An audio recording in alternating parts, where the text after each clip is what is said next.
If you are selling day-to-day either as a salesperson or as a small business owner, prospecting is the most important sales skill that you can develop. If you master prospecting, you're going to make some serious money. Why? Well, it's simple. If you can book your calendar from top to bottom with sales meetings from outbound sales prospecting, it doesn't matter if you suck at sales presentations, it doesn't matter if you're terrible at doing demos. You're going to be in front of enough of the right people at the right time that nothing else matters. You're still going to get a crap load of deals done. A full sales pipeline solves all selling problems, and so in this video I'm going to share a quick 4-step process to filling the pipeline with sales prospecting every single time.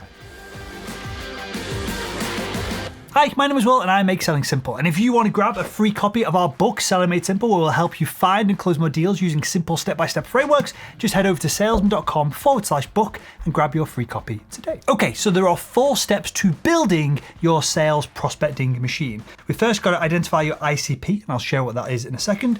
We've got to build an ideal buyer list, create a value statement that we can then share with our prospects to book calls, and then we need to get them into a sales cadence so that we can automate some of this and scale our outreach as well. And whilst we're going through this 4-step process, it's really important to have a level of discipline as you're doing outbound sales prospecting. The salespeople, small business owners, large business owners, the people who win, the people who drive revenue, do the same simple selling activities day in, day out, every single day. They leverage discipline and complete these activities over time, whereas amateurs, hacks, people who never win, leverage motivation. And of course, your motivation goes up and down and all over the place, day in, day out, week on week, month on month. And that means your sales activities do the same and it ends up a mess. If you do, I'm going to explain in this video, day in, day out, there is no chance that you can't win. You will win every single time. So step 1, identifying your ICP. And this is the first step of sales prospecting because your ICP is your ideal customer persona. We need to understand this because otherwise you have no idea who you're actually trying to sell to. The quickest way to identify your ICP or ideal customer persona is to look at all the people who've bought from you recently and then just find more individuals just like them. So out of all the prospects that come into your funnel, a couple of them will close, right? Identify what those people look like and just add more of them into your sales funnel. It's as simple as that. And if you want to get even more practical on this, we can break down your ICP into 7 distinct variables. We've got their job title, the industry they work in, the location that they work at, or the location of the company they represent, the company size, their current goals. So what are they trying to achieve this month, this quarter, this year, this decade, depending on whether you're speaking to people at the bottom of the food chain of the corporate ladder or towards the top. Then you need to identify what their main pain point is. So what's the one thing that's keeping them up at night? And do they have a current solution that you're going to try and displace? Or are they a brand new customer who has this pain point, but they don't have a current solution yet? If you can identify these 7 variables of the people who've bought from you recently, and this isn't just anyone who's bought from you, these are the people who've bought from you, the biggest deals, the easiest to close, the most pleasurable to work with. If you can identify the 7 ICP variables of those individuals, and then just find more of them, which I'm going to show you how to do in a second, sales prospecting becomes real simple and easy to pull off. So once we've identified our ICP via these variables, the next step is to build what we call a buyer list. Now, buyer lists are important and they are what they sound like they are. They're a list of potential customers that we're going to reach out to. They're a list of people we're going to put into our sales cadence.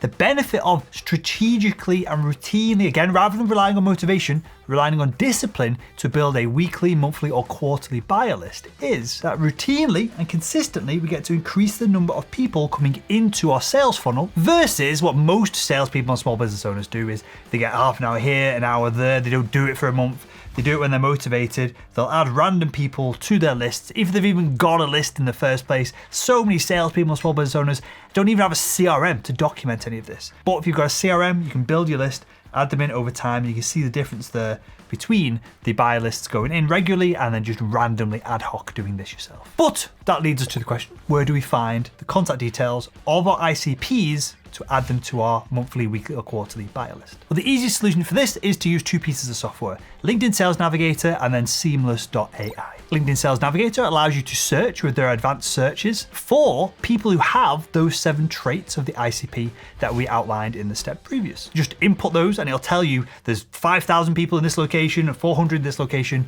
25,000 people across the planet. There are ICPs. Now we've just got to get their contact information so we can add them to our buyer list. And we do that with Seamless.ai. And there's tons of other tools that do very similar things, but Seamless is a great product and it's not too expensive either. You install the Seamless.ai plugin to your web browser.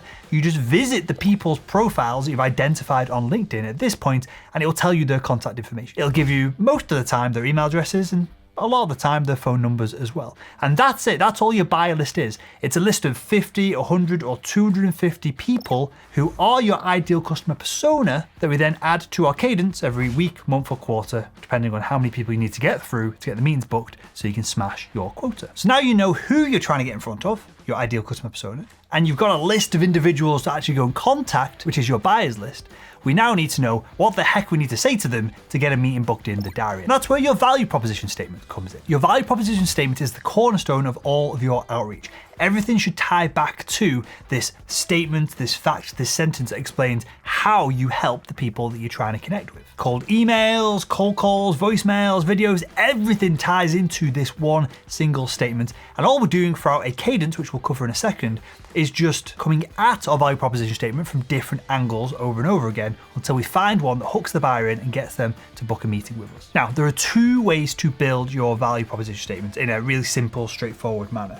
Got 1, we've got number 2. The first one is the XYZ method. Dead simple. I help X person solve Y problem by doing Z thing. So an example for me, selling Salesman.com Academy to VPs of sales, sales directors, people like that, could sound something like, hey, we help B2B salespeople find and close more deals in the next 30 days or their money back using step-by-step frameworks and group coaching. We help B2B salespeople find and close more deals, that's the problem, in 30 days using frameworks and unlimited group coaching. Pretty simple, it's straightforward. You can definitely build a strong value proposition statement off this one process alone. If that is too simple for you and you want to slightly overcomplicate the process, but maybe get a more effective value proposition statement from it, you can use the for, do, does, desire, unlike system instead. We help these people do this thing, which does this, solves this problem, it creates this desire, unlike something else. So again, an example for Salesman.com Academy could be, we help salespeople find and close more deals, which helps with job performance and reduces overwhelm, unlike traditional sales training that hasn't evolved in the past 20 years with the onset of the internet. These individuals haven't sold anything during this period of time, and so they don't know really what they're talking about. So that would be an example of how you can use for, do, does, desire, unlike to create a value proposition statement. Okay, so now we're getting to the point where we're going to take action, we're going to put some messages out into the marketplace, and we're going to do that with a sales cadence. Because we now know who we're trying to get in front of, we've got a list of the individuals, we know what we want to say to them, we want to build now a meeting booking, a meeting generation machine to automate some of this process and take some of the heavy lifting of sending emails, making the calls, doing the LinkedIn messages, doing all that stuff, take it off our hands and use tools, software, automation to complete some of these tasks. Very literally what we're doing here is inputting our buyer list, it goes through the sales cadence and it spits out meetings the other end. And if you're unfamiliar of what a sales cadence is, this is what it looks like, right? A sales cadence is a group of plays that are bundled together. So this might be day 1, this might be day 2. The plays themselves are then bundled together of separate, distinct activities. So we might send an email and then drop the person a call. We might do an email, a call, then a voicemail. That would make up this play on day 2. And don't overcomplicate this idea of building a sales cadence. I'm going to show you the one step that no small business owners or salespeople put in that refines this itself over time so that your cadence might start off with not very good results, but eventually after a week, 2 weeks, 3 weeks, it's spitting out tons of meetings and making you a ton of money. I'll show you that in a second. But just to break down this a little bit further, these activities, there's only 7 different types of them. We can have video, we can have social, we can have email, we can have voicemail, and then there's calls, there's text, and there's meetings. That is it. And all you're doing is getting your value proposition statements, cutting it up in different ways for different ICPs, different angles, for different pain points, and just reiterating that across a series of touch points in your sales cadence. Each one of these 7 messages, when you put them out in your sales cadence, should not be, hey, we do this for this person. Instead, you should position it of, you've got this problem, I think we can solve it. Or do you have this problem? We might be able to solve that. Or we work with people like you who have this issue. Does it make sense? Jump on a quick call to see if we can solve this for you as well. That's all you're doing over and over and over until a meeting is booked. Now, the special sauce, the magic bit of all of this that nobody does, is to leverage what we call the scientific method. It's dead simple.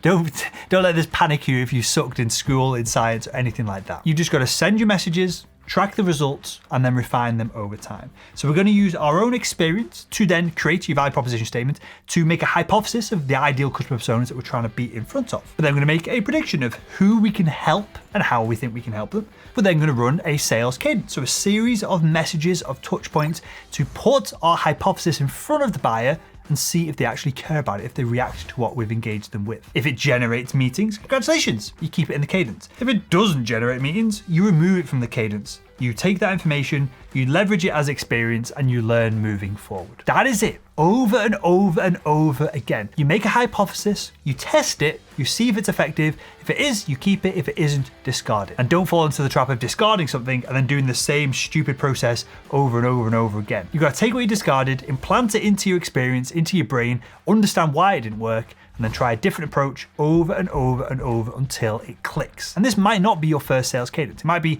number 3, it might be number 5, but it's well worth putting the effort in to make this happen, because all you've got to do each week or month or quarter when you want to build your buying list is build your buying list. It takes a morning, an afternoon, not very long at all. You add it to the cadence, you're booked out for the next 3 weeks. How cool is that? So that's it. That's how you do B2B sales prospecting. It's how you build a machine that books as many meetings as you want or even need to smash your sales quota. And if you want to get deeper into understanding your ideal customer persona, understanding your value proposition, the individual steps of a cadence and best practices, check out the book, Selling Made Simple. You can download it completely for free. No catches, no shenanigans, over at salesman.com/book. And otherwise, if you enjoyed this video, why not click the video that's on the screen right now and continue making selling simple.